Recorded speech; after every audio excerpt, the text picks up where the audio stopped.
All set. When I was 15, I moved down with Grandma during the summertime in Barnhill. I walked a mile to the brick plant and a mile home from very difficult hard work. Got paid 67.5 cents an hour. What the half a cent was for, I have no idea. But that's what it was. And that's where I got my indoctrination into the world. I was 15. I didn't tell them I was 16. You were supposed to be 16 to work there. Well, I don't think they cared, but they didn't ask. So I was only 15 years old. And I don't know whether the first summer I worked there or the second. But whatever summer it was, I got my rude awakening to the world. Because one of the guys I worked with was just a little squirt. And he talked to this bigger guy, not very bright, and told him that I was telling stories about him. Fibs. Every one of them was a fib. So one night after work, he comes over to me and he said,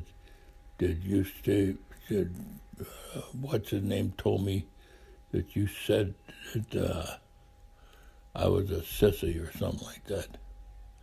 And I said, well, if you hit me, you are. And whop, he hit me upside the head. Mm-hmm. And it didn't hurt as much as it hurt my feelings. To think that this world is like this. And I felt so bad. I just felt terrible that the world was like this. Now, my Uncle Gene heard about it. Right down to the brick plant he went. The guy got fired right on the spot. He never came back again. But if I'd have been smart, in fact, I think if I go to heaven or hell, I'm going to know where he is. And the good Lord's going to let me, if I make it to heaven, the good Lord's going to let me go down to hell and visit and find that son of a gun, because I know he's down there. And if I go to hell, I'm going to find him, the little guy, my size, and I'm going to whoop him somehow. But at any rate, that was my rude awakening to the world. And so I worked there 2 summers. And 15 and 16, walked a mile to work, a mile home. The bricks are so hot they sizzled. Maybe I told you that before. Sunday, Grandma and I and the gang walked to church. We walked past the brick plant on the way to church, which was held in the miners' cabin, the Union Hall. I don't know whether the Union Hall then or not, but anyway, we marched all the way to there for church and all the way home, over a mile each way, with my grandmother. And she never complained at all. And so that was one of the places that I remember, too, working at the brick plant one mealtime, lunchtime. The guys are after me. They're going to give me the initiation of working there. And that was to put grease on me. Certain place with my pants down. So they start chasing me, and I used all my fancy footwork from football, backfield, and dancing around, got out of the guy's way, and finally big punk Borjevich grabbed me around the waist. That was a mistake for poor old Punk, because I grabbed his wrist, I threw my rear into his stomach, and threw him over my head. He landed on his back on the ground. And my grandpa was over at the kill, sitting at the kill eating his lunch, and the guys over there were applauding like crazy. So I gave up. Took off again. Would you believe Punk grabbed me again? Would you believe I did the same thing again? I think he finally learned his lesson. The guys figured I worked so hard to get away from him, they weren't going to do it. They weren't going to give me initiation. But Punk was one of the last guys from the class to call me from Pennsylvania someplace, and I liked him. He liked me. But, oh, boy, he was big, and he was the biggest guy on our football team. And, boy, I pounded him in the ground. I mean, I didn't pound him in the ground.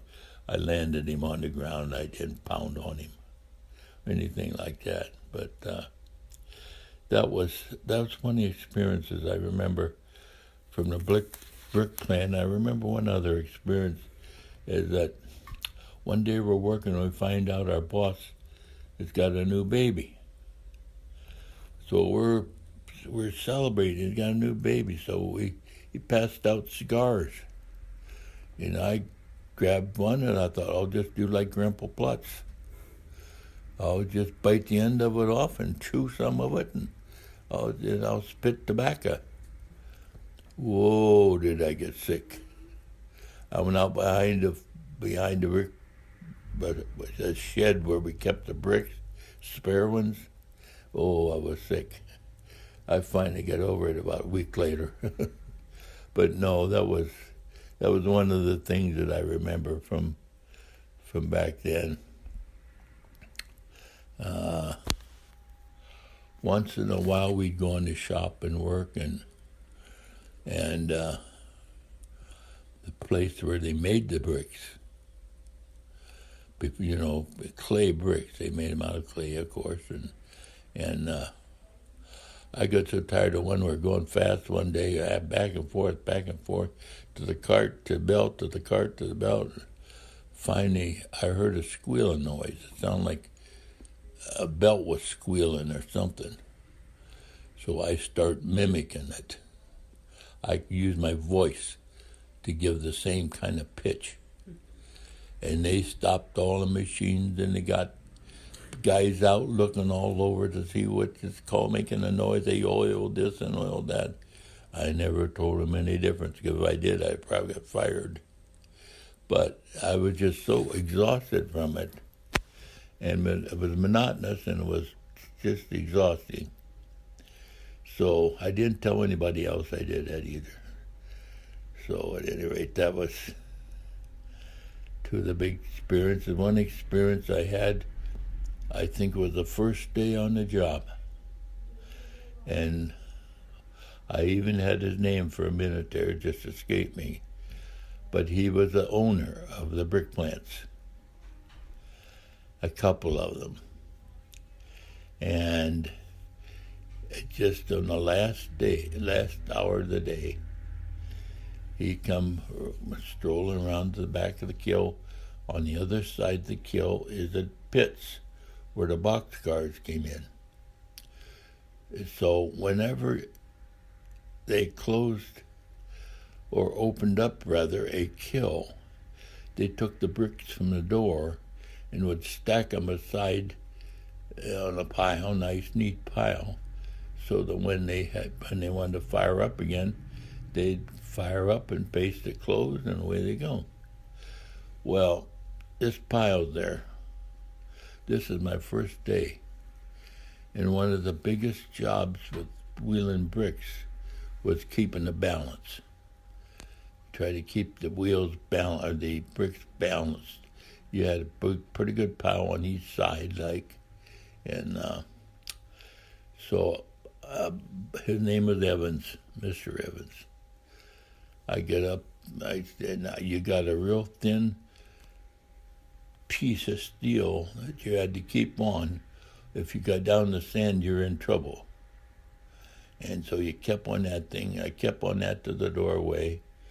I got outside the door, I made a sharp turn to the left. I hit my knuckles on the brick pile. Over my load went. The first one I dumped since the very first one in the morning. And there's Mr. Evans. And he just looked, and he walked back in the door, and he gave the manager in there, give him all kind of heck. He said, you'd have to be a Houdini to get up there without spilling a load. So, manager and I didn't get along very well because I caused him a lot of headaches. Not a lot, but some. So, yeah, that was another incident I had at the brick plant of things that I remember and things that I thought maybe whoever's listening to this might be interested in. Oh, so as I was working at the brick plant, I played on the Lono team, the varsity team now. I rode my bicycle many nights, 5-6 miles in to play in New Philadelphia at our old diamond or whatever one we were at. And I loved the game, and I just loved it, something fierce. And I just loved playing with the guys. That's where Bootsy Baker came in. All of you heard me talk about Bootsy. Bootsy came to stay with his grandma and grandpa that lived close by. During the summertime, he wore gum boots. He wore them all the time. Barn boots. That's where he got the nickname Bootsy. But Bootsy was something else. But we had a good time. We had a very good time. But that's where Bootsy Baker came from. So, okay. Right now I'm trying to think what's next.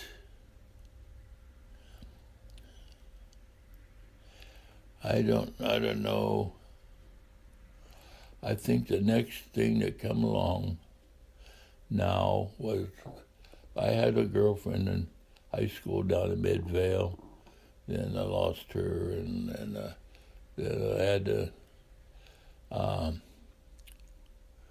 had this June, and I lost her, and but then I went to service.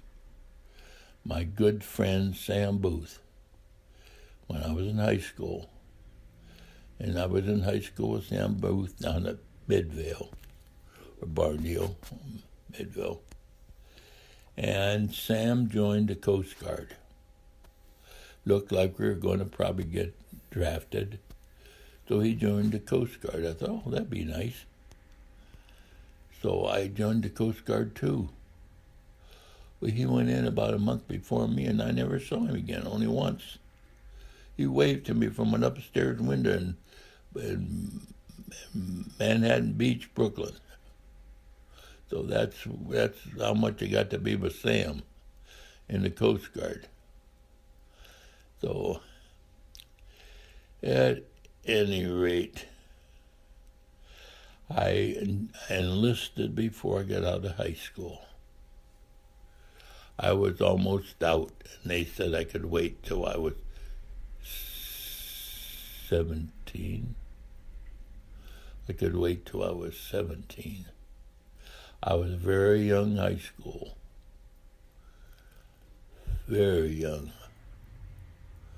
In fact, I was going to say that I was, I'm going to have to make that another chapter. We'll come back to it. But I have to tell you about being in the junior high school in New Philadelphia under Woody Hayes. Now, I wasn't under Woody Hayes, but he was a head coach, and I was on the junior high team. But So I'm in the service now, and went out of Cleveland, got on a train, went to New York, Manhattan Beach, Brooklyn, New York.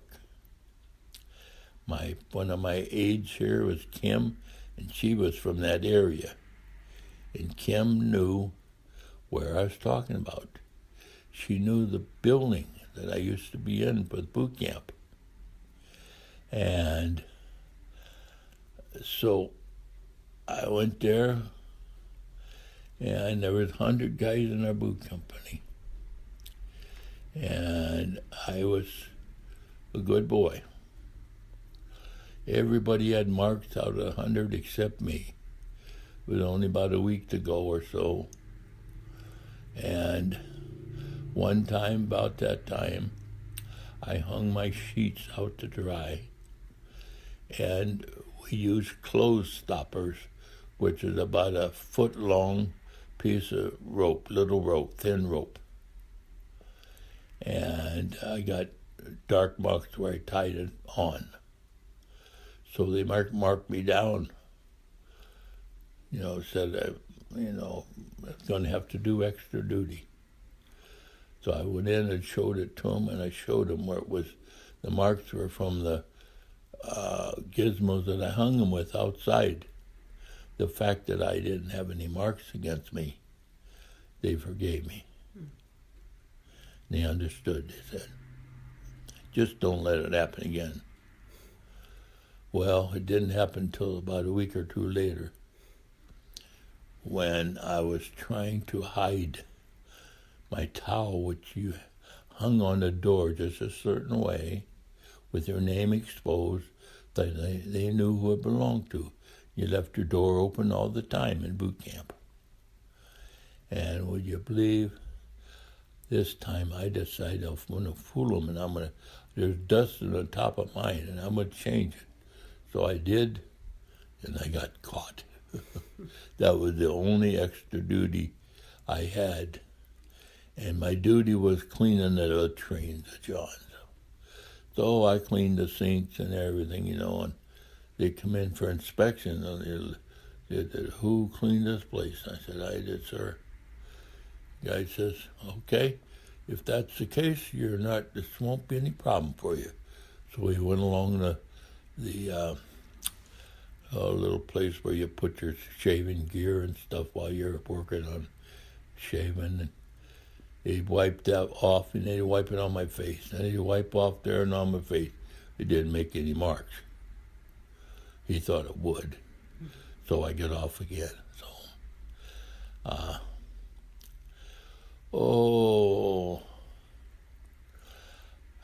was in boot camp, and I remember one time, there was one big lug in there, and he was the biggest lug we had. He also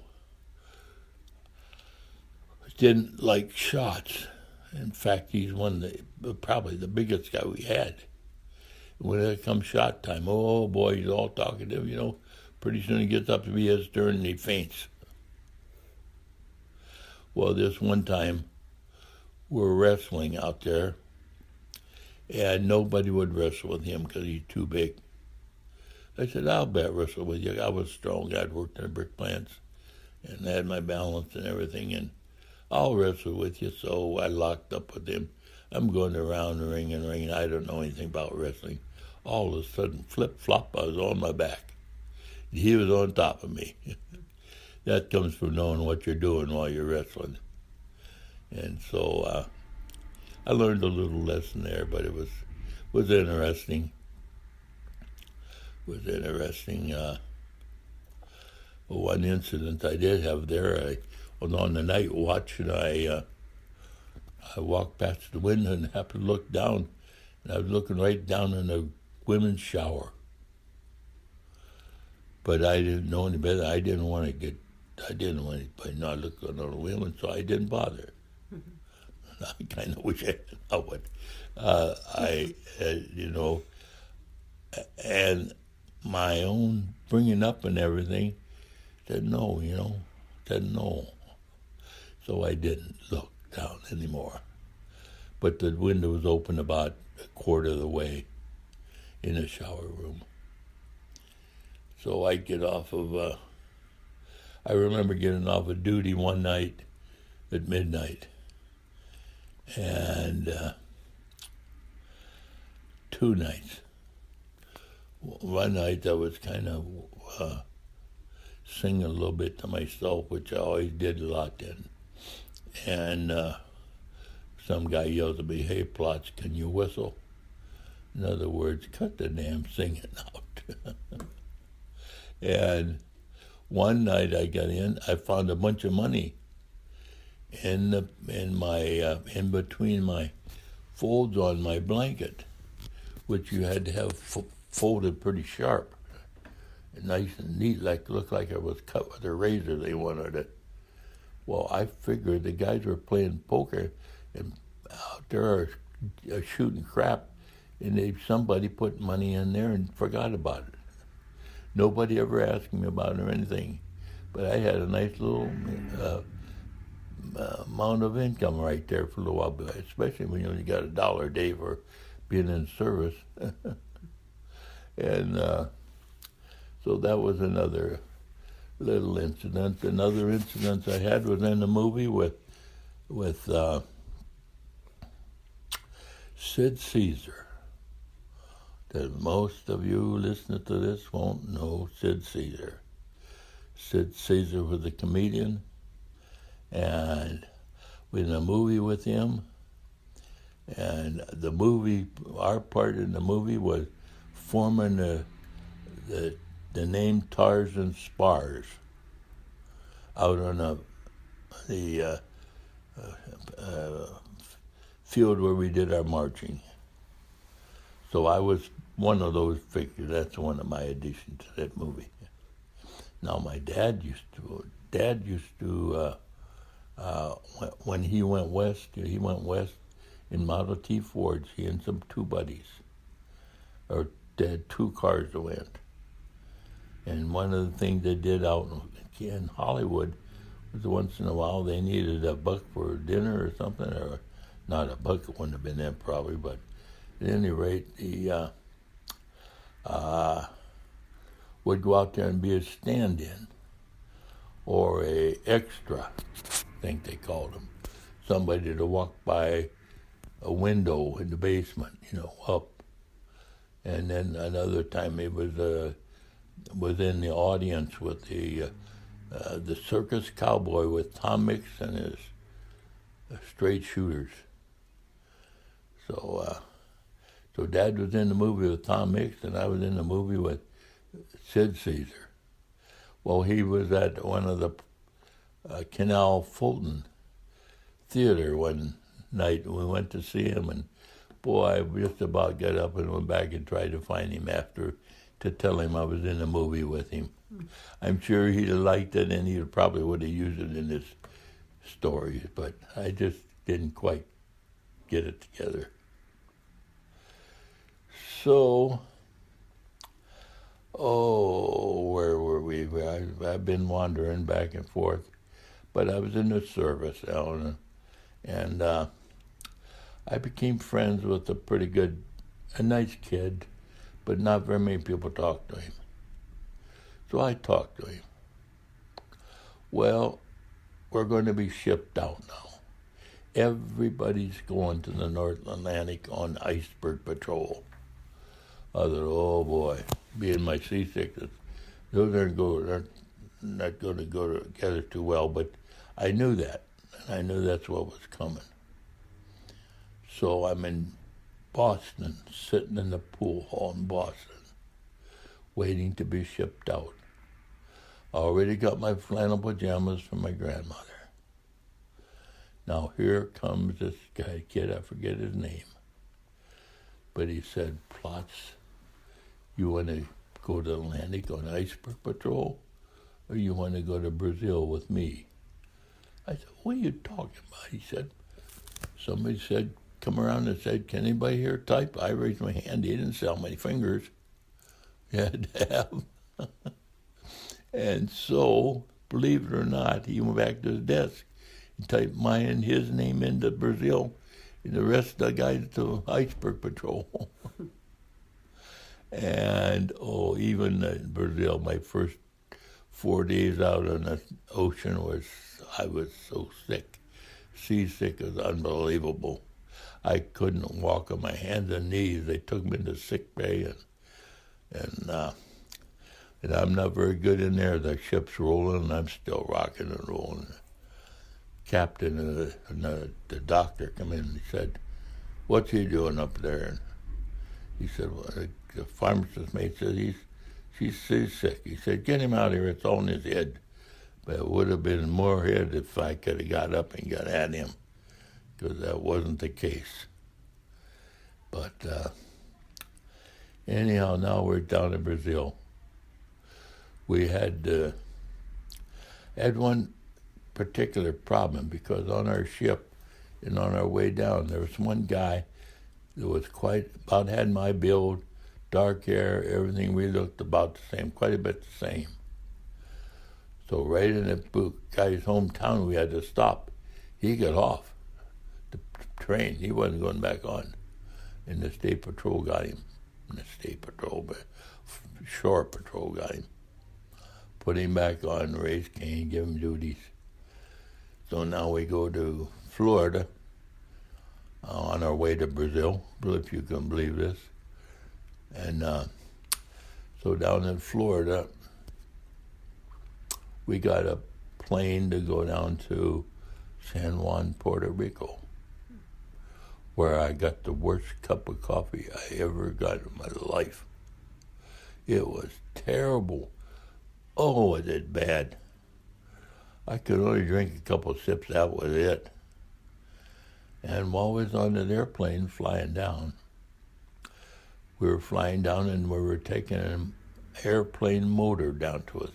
Now, if you can imagine, this is an airplane motor, and it's sitting right in the middle of the floor of this airplane. And the kids are on there laughing away and having fun. The wives are having fun. Me, I'm airsick. I am airsick. But made it down there. And it was a week or so before I had to go out on the ocean, and then every 2 weeks we'd go out. We'd go out for 2 weeks and come back in for a week. So, being out, I can remember a couple of things. I remember getting seasick. I remember having my head sitting down on a spike, they called it, and looking out with my head resting on the lanyard, the things to keep it from going overboard. And the dolphins come alongside the ship when we're jumping, just like they're putting on a performance for me. It was really nice. It took my mind off of what was going on. So it was pretty good. Other times, Recife, Brazil, I was there for what they called they didn't call it the Mardi Gras. I'll think of it someday here. But some of the people danced in the streets all day. And there was a lot of guys danced all day long. They get sweaty. People would throw powder or what I want to say.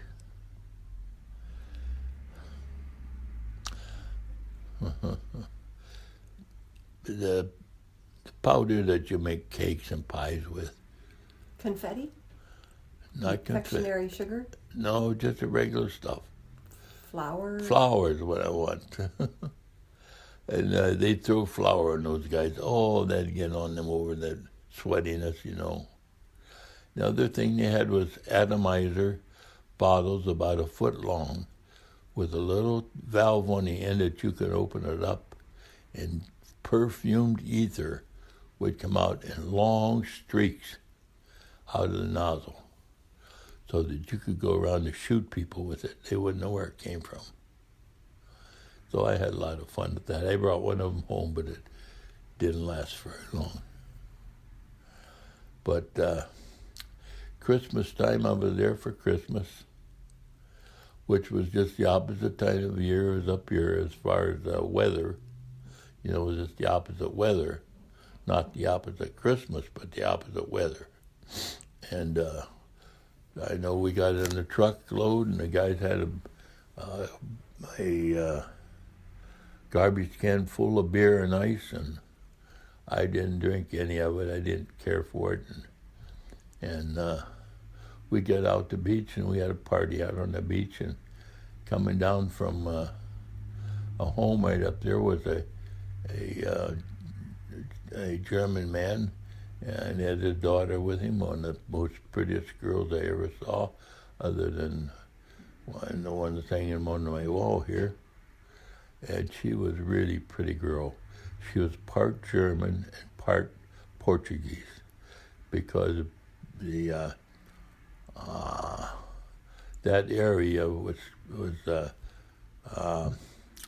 had a lot of Portuguese and a lot of course,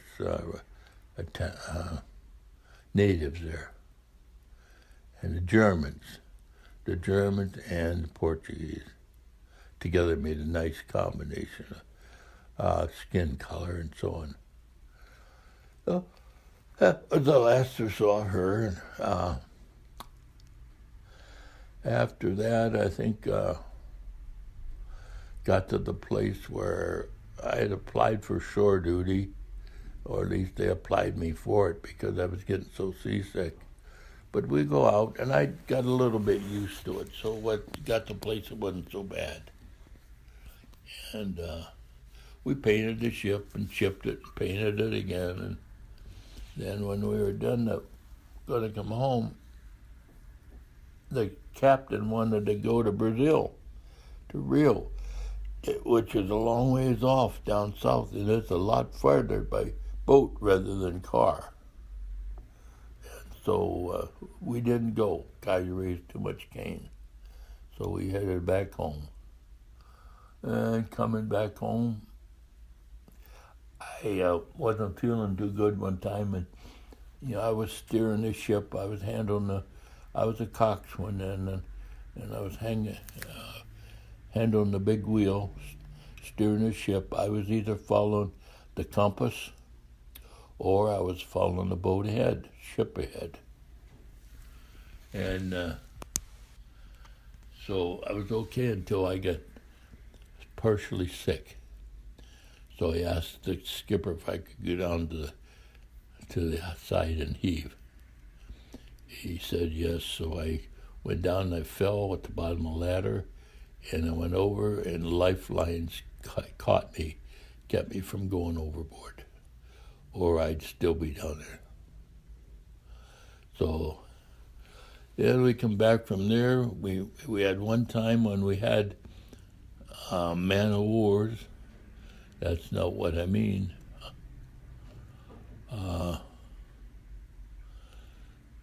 The jellyfish, I was going to say that. The jellyfish, the ocean was polluted with them as far as you could see, but jellyfish. Just you couldn't float without being all over them. And so that was quite a sight. But then we went to rum and Coca-Cola. I forget the name of the town. And we were going into the harbor and through the red right return information, and I'm going in and I'm steering the ship, and the skipper told me to turn to a degree that was on the left-hand side of the compass. And we were going to the right, which meant I'd had to come clear around, made a complete circle in that little pathway going in. I said, "You mean You mean right, sir? He says, right, yes, sir, yes. I said, you sure you mean right, sir? He said, yes, I do. What do you think, cocked the front? Oh, wait a minute. Wait a minute. He said, go left.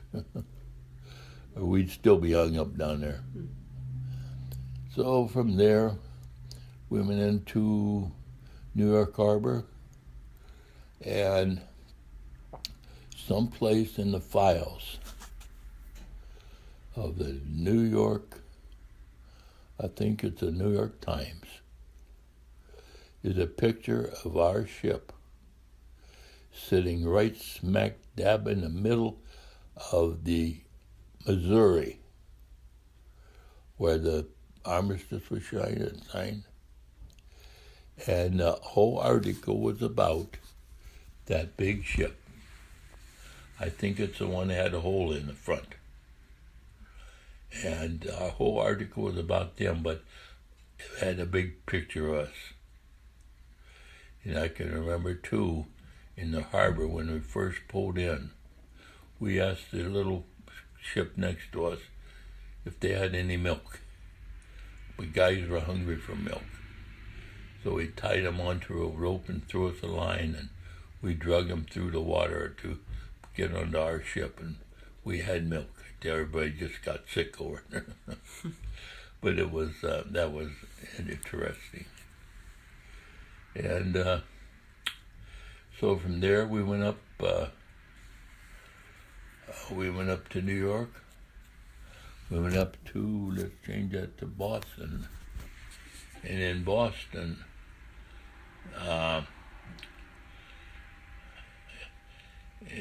Boston, I got shipped out from there to come home. Got my discharge there and was coming home. And I can remember very vividly,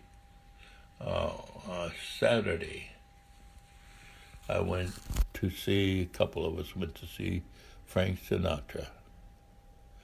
Frank Sinatra, we were in the balcony. Frank Sinatra looked up and says, hey, you up there in the balcony, I am not getting bald, I'm just growing up through my hair. So that was that for Frank Sinatra. Sunday was the day I was discharged. I was going in for some breakfast. An old farmer chief had a chief's uniform on, and he wanted some money that he could get breakfast with. I knew exactly what he wanted money for.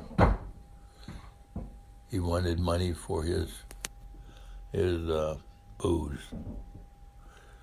And I said, I'll tell you what, sir, I will not give you a penny, but I'll buy breakfast for you. So we had breakfast together, and I came home. I can remember walking down the street.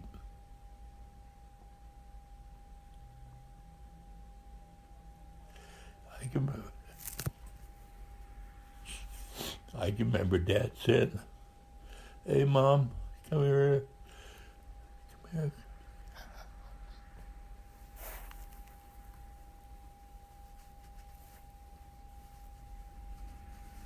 You can stop again. Come here, I want you to see something. So that was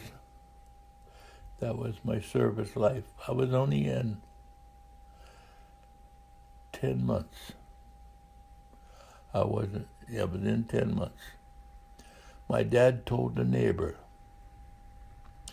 before I went in, this war's not going to last any longer than 9 months. And they said, well, what are you talking about? Don Canino, Dad was a big teaser. And so I said, he said to George, he said, yeah, George, it's only going to last another 9 months. George says, well, how do you know that? He says, because Rollins never held a job longer than that in his life. I spent a lot of time I didn't tell you about working with my dad at his little garage a block from town. One of Dad was one of the most famous mechanics in the area. They brought trouble into him. He was a great troubleshooter. And Dad was one of those that could pick up a big screwdriver and put on the engine. They could tell you what was wrong here and there in it. So Dad was a good. He specialized in generators, starters, speedometers. In fact, he worked on the State Patrol speedometer. But I had something else I was going to tell you about working there. Oh, I can remember working with him. And I heard a noise outside, and boy, some airplanes went over, and I just loved airplanes at that time. And airplanes were diving down through the courthouse and everything else. They caught a lot of hell for it, but they had a good time, and so did we watching them. Oh boy, that was so much fun. But yeah, I spent a lot of time with Dad at the garage, and different times, Saturdays sometimes, whatever. But I enjoyed working with him, and I could fix a generator starter, put them out, take them all apart, undercut the copper on it, cut the slices in it, put new brushes in. About an hour's time, I could have it ready to put back on the car. And I loved it, and didn't mind it at all. And so I had a lot of fun. Dad and I would bet on the ball game. He'd bet the dumbest thing, and he'd come up winners almost every time. You know, he bet me some Ken Keltner, my favorite player, would hit a third home run. I said, no way. He did, which is very unusual. And he said, okay, I'll have a milkshake with an egg in it. He always got a milkshake with an egg in it when he fried it. So, yeah, that was another time in my life that. So now, where did we end up before? Oh, I was in the service and got home. My good friend Johnny Bender, my third baseman, I played with through the Acorns and played ping pong with him in our basement and everything. I didn't see him, but I heard that he wasn't going to be able to play this year. I thought, well, that's a good time for me to go down and play baseball with my uncles down in Barnhill. They'd been after me to come down there and play baseball. So I went down there and I played with my uncle, played with my cousin, my uncle, and my other uncle was a manager, another nephew was a bat boy. So and I had one other one was on the team. Well, make a difference. Bobby Russell was on the team also. So Uncle Gene and I and Bobby and Uncle Joe, everybody called him Dope. Somebody give nicknames to Hello. I was just letting you know we have entertainment at 3 o'clock. Oh, okay. You know what it is? Some kind of musician. What kind of music? I don't know if he's piano or singer. Okay. Thanks, Alex. You're welcome, Riley. I'll see you later. Okay. Good, gal. Okay, hold on. Let's see. Hold on.